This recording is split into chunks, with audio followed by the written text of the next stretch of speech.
vous a appris à gérer vos émotions, à les contrôler, à ne pas vous laisser déborder, peut-être même à les cacher, à garder la tête froide, à ne pas se laisser aller. Et si c'était précisément cette croyance-là qui vous empêchait d'avancer? Aujourd'hui, je voudrais remettre à plat quelque chose de fondamental. Pas pour vous donner une technique de plus, mais pour changer le regard que vous posez sur ce que vous vivez. La gestion des émotions est généralement présentée comme une maîtrise. Il faut contrôler, calmer, empêcher de déborder. Je vous propose un autre parti pris. Une émotion, c'est un phénomène naturel, une vague d'énergie qui se déclenche en vous. Ce n'est pas un défaut, ce n'est pas une faiblesse, ce n'est pas quelque chose à corriger. Le problème n'est pas l'émotion elle-même. Le problème, c'est de se retrouver submergé, de ne plus savoir où on en est, de perdre pied. Nous avons tellement peur de perdre le contrôle que nous bloquons. Ou alors, nous nous y noyons par résignation. Et la plupart des approches classiques travaillent sur le mauvais problème. Elles tentent de supprimer la vague, au lieu de vous apprendre à vous y tenir. Voici ce qui se passe quand vous essayez de contrôler une émotion. L'attention se fixe sur la vague. Tout le champ de votre conscience se resserre. Il n'existe plus que cette douleur, cette peur, cette colère. La sensation monte. Vous la ressentez plus fort. Vous vous concentrez dessus, elle grossit encore. C'est une boucle. Et plus vous focalisez, plus elle revient. Imaginez quelqu'un qui essaie de tenir une balle sous l'eau. Ça demande un effort énorme. Et dès qu'il relâche, la balle remonte encore plus vite. Le contrôle émotionnel, c'est ça. Vous dépensez de l'énergie à maintenir quelque chose sous la surface. Et le jour où vous êtes fatigué, où quelque chose vient s'ajouter, le système explose. Vous explosez, vous vous renfermez ou vous fuyez, ce qui ne règle rien, mais libère temporairement la pression. Ce n'est pas un échec de caractère, c'est une mécanique. Et elle est compréhensible. Alors, qu'est-ce qu'une émotion, si ce n'est pas une ennemie à maîtriser? C'est une information, un signal. L'émotion insiste parce qu'elle a quelque chose à vous dire.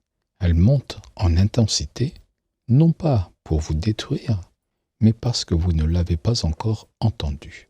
Plus vous faites la sourde oreille, plus elle monte le volume. C'est logique, c'est le seul moyen qu'elle a de se faire entendre. Et parfois, il y a quelque chose de plus ancien derrière. Une scène actuelle qui résonne avec un vécu qui n'a jamais été vraiment traversé. Le corps et le psychisme conservent cette trace.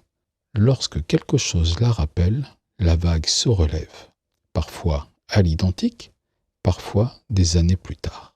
Ce n'est pas de la fragilité, c'est du fonctionnement humain. Ce que vous cherchez donc, ce n'est pas de ne plus ressentir, c'est d'apprendre à ne pas vous laisser emporter, tout en observant ce qui se passe. Ni déni, ni identification. La vraie compétence, ce n'est pas contrôler, c'est ouvrir le champ, reprendre de l'espace autour de l'émotion, dézoomer. Voici la distinction qui change tout. Quand vous dites « je suis en colère »,« je suis anxieux »,« je suis triste », vous vous identifiez totalement au phénomène. Vous devenez l'émotion. Elle vous engloutit. Quand vous dites « il y a de la colère en moi qui s'exprime », je l'aperçois. Quelque chose change. Ce n'est plus vous qui êtes la colère. C'est une énergie que vous observez, que vous ressentez, mais à laquelle vous ne vous identifiez plus totalement. Ce repositionnement, je l'appelle le pas de côté. Ce n'est pas une fuite, c'est un changement d'angle, obtenu par l'élargissement du champ de conscience. Et voici la phrase qui résume cette posture. Je ne détourne pas le regard, j'englobe plus. Je continue de voir l'émotion, mais je vois aussi tout le reste, l'espace autour, mon corps, la pièce, le temps qui continue. Ce premier recadrage est la base de tout ce que nous allons construire dans cette série.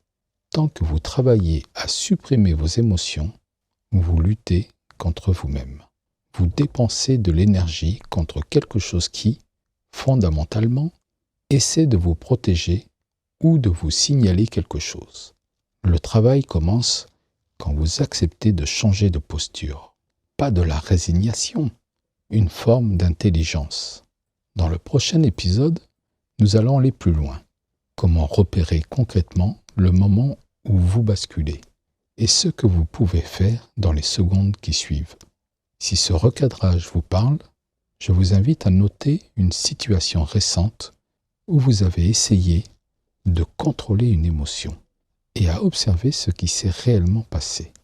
Pas pour vous juger, pour commencer à voir le mécanisme.